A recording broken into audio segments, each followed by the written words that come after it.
তো নমস্কার, আমি শুভজিৎ বন্যপ্রাণ উদ্ধার করতে আজকে আবার চলে আসলাম আমাদের ঘুগিয়া মাঠের পাশেই একদম একটা বাড়িতে। তো এখানে বাড়ির মধ্যে চন্দ্রবোড়া সাপ, তো আমাদেরকে খবর দেওয়া হয়। তো এখন সাথে থাকুন, দেখা যাক কী পরিস্থিতি আছে।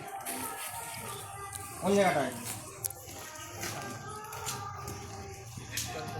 এখানে যা জঙ্গল পরিস্থিতি, পরিষ্কার করা বড়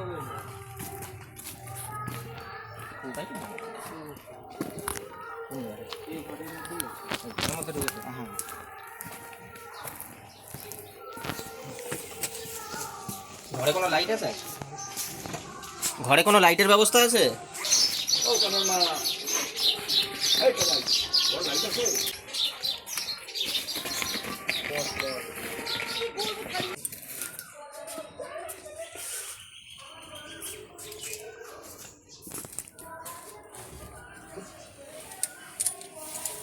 লাস্ট কোন জায়গাটা দেখা গেছিল?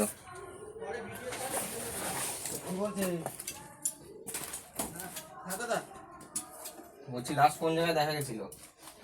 লাস্ট এই যে লাঠি লাঠি দেখেছি সব জায়গায় থাকতে হবে। আগে সামনের থেকে দেখে নিন, যদি এগুলো থাকে আমাদেরকে নড়াচড়া করতে হবে।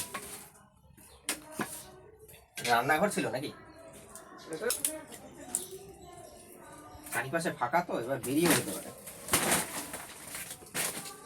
পিছনের দিকে তো কেউ ফলো করে রাখেনি, তাই না? হ্যাঁ ফলো করেছিলাম, ওই ঘর থেকে বেরোয়নি।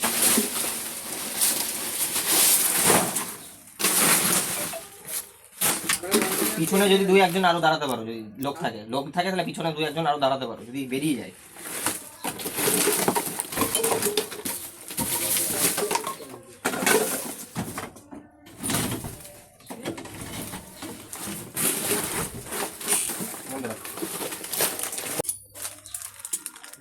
হ্যাঁ নিয়ে এসো, একদম সাইকেলের সাথে দেখো, দেখা যাচ্ছে? এই তো দেখা যাচ্ছে। সামনে যাও, আরো ক্লোজে জুম করতে হবে না, ক্লোজে যাও। এখানে কিছু করো না, তোমরা ছুটে যাও এখান থেকে। একদম সাইকেলের সাথে। এখানে আসো, এখানে দেখতে হবে।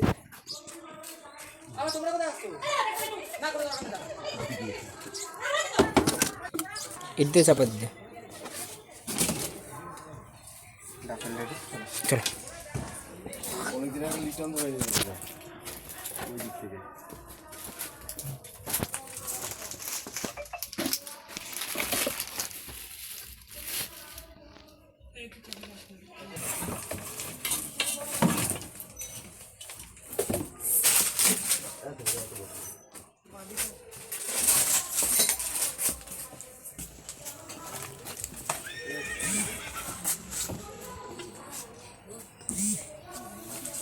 ইঁদুর খেয়েছে, ইঁদুর। ও ইঁদুর খেয়েছে বলে নড়তে পারছে না।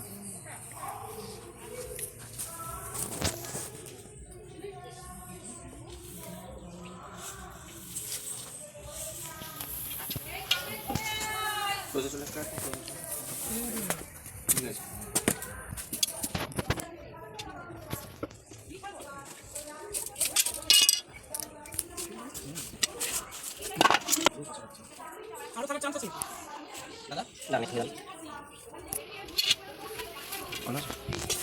তো রেস্কিউ কমপ্লিট।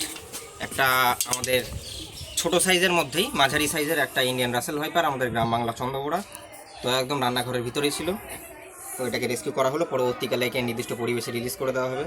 হয়তো ইঁদুর অথবা কোনো কিছু খেয়েছে, যার জন্য পেটটা অনেকটাই মোটা হয়েছে, সাপটা নড়তে পারছিল না।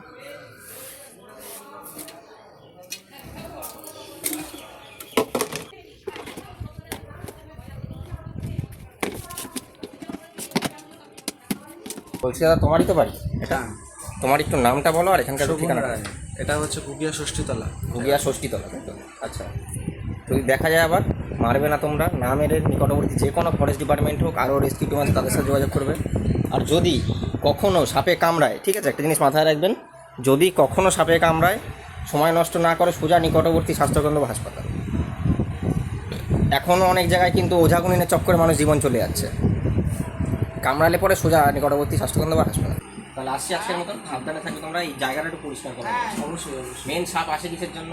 মানুষের বাড়িতে যদি এরকম জড়ো করা থাকে তাহলে তার মধ্যে ইঁদুর ছুঁচো বিভিন্ন প্রাণীরা এসে বাসা বাঁধে আর সেইগুলোকে খেতে সাপ আসবে। বাড়ি পরিষ্কার রাখলে সাপ এমনি কম আসবে। আর তাছাড়া কোনো কেমিক্যাল নেই যে সাপ পুরোপুরি হয়ে তার আচ্ছা, কার্বলিক অ্যাসিড একদম বাড়িতে যদি ছোট বাচ্চা থাকে বয়স্ক আমাদের মানুষ অলরেডি থাকে, আছে। ঠিক আছে, একদমই কার্বলিক অ্যাসিড না। কার্বলিক অ্যাসিডের গ্যাসটা মানুষের ফুসফুস পর্যন্ত ড্যামেজ করে দিতে পারে।